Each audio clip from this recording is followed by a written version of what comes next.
নামাজি ব্যক্তির সামনে দিয়ে যাওয়া হচ্ছে নিষিদ্ধ, এটা আমরা জানি। আমরা যাই না, আমরা যাবও না। তবে এখানে একটা বিষয় আমাদের জেনে রাখা প্রয়োজন, যেটা আমরা অনেকেই জানি না। বিষয়টা হলো যে যখন কোনো ব্যক্তি নামাজ পড়ে তখন তার সামনে দিয়ে যাওয়ার ক্ষেত্রে একটা বড় মসজিদ এবং ছোট মসজিদের ক্ষেত্রে একটা ভিন্নতা আছে। যদি কোনো ব্যক্তি কোনো বড় মসজিদের এই নামাজ পড়ে, তাহলে ওই ব্যক্তির সামনে দিয়ে আমরা যেতে পারবো কিনা সুতরা ছাড়া। সাধারণত আমরা কোনো ব্যক্তি যখন নামাজ পড়ে তার সামনে একটা সুতরা রেখে আমরা সামনে দিয়ে চলে যাই। কিন্তু বড় মসজিদের ক্ষেত্রে একটা পার্থক্য আছে। এই বিষয়টা আপনাদের সাথে শেয়ার করব। এ বিষয়ে আমাদের হানাফি মাযহাবের একটা মত, যেটা এই ফতোয়া শামির মধ্যে উল্লেখ করা হয়েছে। ঠিক এই কথাটি এই আল ফিকহু আলা মাযাহিবিল আরবা কিতাবের মধ্যে উল্লেখ করা হয়েছে। এখানে বলা হয়েছে যে এই যে হানাফিরা বলেন যে ইনকানা ইউসাল্লি ফি মাসজিদিন কাবীরিন আও ফি সহরাই, যদি কোনো ব্যক্তি কোনো বড় মসজিদ অথবা কোনো এই জনমানবহীন কোনো জায়গায় কেউ যদি নামাজ পড়ে, তাহলে ফায়াহরুমুল মুরুরু বাইনা ইয়াদাইহি মিন মাউদিআই কাদামিহি ইলা মাউদিআই সুজুদিহি। অর্থাৎ এখানে বলা হয়েছে কোনো ব্যক্তি যদি কোনো বড় মসজিদে নামাজ পড়ে, আর বড় মসজিদে নামাজ পড়ার সময় কেউ যদি কি করে তার পা থেকে নিয়ে সেজদার যে জায়গা আছে এই জায়গার মধ্য দিয়ে যদি কেউ যায়, তাহলে সেটা হারাম হবে, নিষিদ্ধ হবে। এছাড়া যদি বড় মসজিদে তার সেজদার স্থান ছাড়া, সেজদার স্থান রেখে তার বাহির দিকে কেউ যদি যায় সুতরা ছাড়া, তাহলে সেটা তার জন্য কোনো পাপ হবে না, যেহেতু এটা বড় মসজিদ। তো বড় মসজিদের ক্ষেত্রে আমরা কি করব, কোনো ব্যক্তির সেজদার স্থান দিয়ে বা সেজদার যে জায়গা এই জায়গা দিয়ে যাবো না, বরং তার থেকে অনেক দূর দিয়ে আমরা যেতে পারবো সুতরা ছাড়া, এটা হারাম হবে না। আসুন এরপর আরেকটা বিষয়, সেটা হলো ছোট মসজিদ।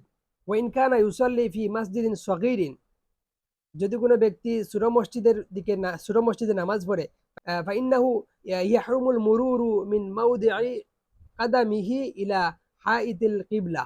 অর্থাৎ কোনো ব্যক্তি যখন ছোট মসজিদে নামাজ পড়ে, তখন ওই ব্যক্তির পা থেকে নিয়ে ওই গড়ের বা ওই মসজিদের দেয়াল পর্যন্ত এর ভিতরে দিয়ে যাওয়া হচ্ছে হারাম।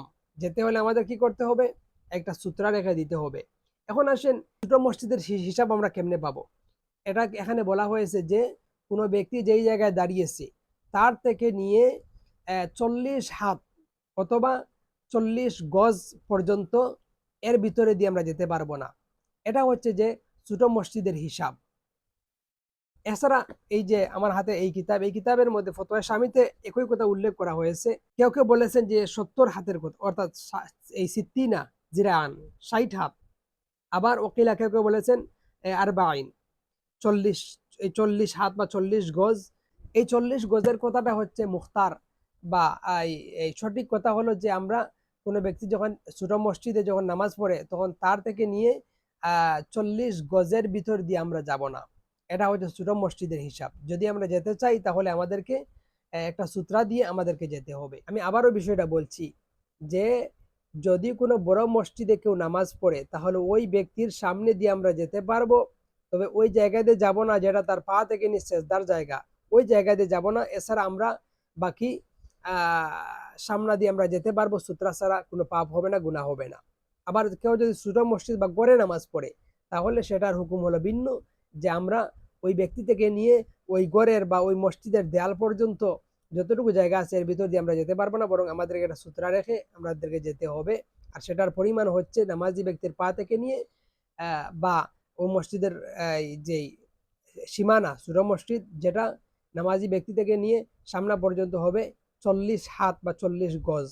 এই পরিমাণ জায়গাওয়ালা কোনো মসজিদে যদি কেউ নামাজ পড়ে, তাহলে ওই মসজিদে যেতে হলে আমাদের ওই ব্যক্তির সামনে দিয়ে যেতে হলে আমাদেরকে সামনে একটা কিছু রেখে, সূত্রা রেখে আমরা তার সামনে দিয়ে যাব। তো এই বিষয়টা আমরা যেন জেনে রাখি। আল্লাহ সুবহানাহু ওয়া তাআলা তিনি যেন আমাদেরকে এই বিষয়ের উপর আমল করার, বোঝার তৌফিক দান করেন। আমিন। আসসালামু আলাইকুম ওয়া রাহমাতুল্লাহি ওয়া বারাকাতুহু।